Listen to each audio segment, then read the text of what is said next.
অনেক ডিপার্টমেন্টের এক এক করে শ্বেতপত্র বা হোয়াইট পেপার আনবো, যে ধরনের দুর্নীতি হয়েছিল সব ডিপার্টমেন্টে, কোনো ডিপার্টমেন্ট বাদ যাবে না।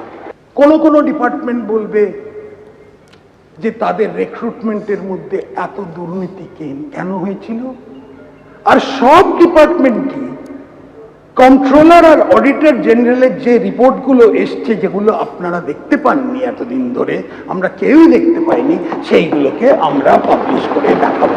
দুর্নীতিতে জিরো টলারেন্স, দপ্তর ধরে ধরে শ্বেতপত্র প্রকাশের সিদ্ধান্ত নেওয়া হয়েছে। কোথায় কোথায় দুর্নীতি হয়েছে, সরকার কি পদক্ষেপ নিয়েছে, প্রকাশিত হবে শ্বেতপত্র। কি পদক্ষেপ নেওয়া হচ্ছে, দপ্তর ধরে ধরে এবার শ্বেতপত্র প্রকাশের সিদ্ধান্ত নিল বিজেপি সরকার।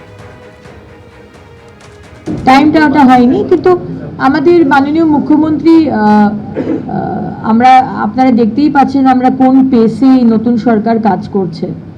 আমরা বিফোর টাইম কাজ করছি, আপনাদের যা ডেট দিয়েছিলাম তার থেকে বিফোর টাইম কাজ করছি। তাই জন্য আমরা কোনো জিনিস মাননীয় মুখ্যমন্ত্রীর কাছে ডিলে হবে এটা কোনো বিষয় নয়।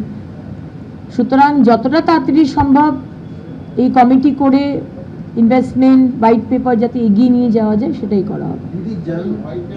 এখন হোয়াইট পেপার যখন, আমরা তো বহুবার আগের সরকারকেও বলেছিলাম হোয়াইট পেপার বের করতে, বিজিবিএস এ কত ইনভেস্টমেন্ট হলো, কোন কোন সেক্টরে ইনভেস্টমেন্ট হলো, কোন সেক্টরে কত ছেলে মেয়ে চাকরি পেল, আমরা বারবার জানতে চেয়েছি। আপনারাও তার আপনারা সেখানে ছিলেন।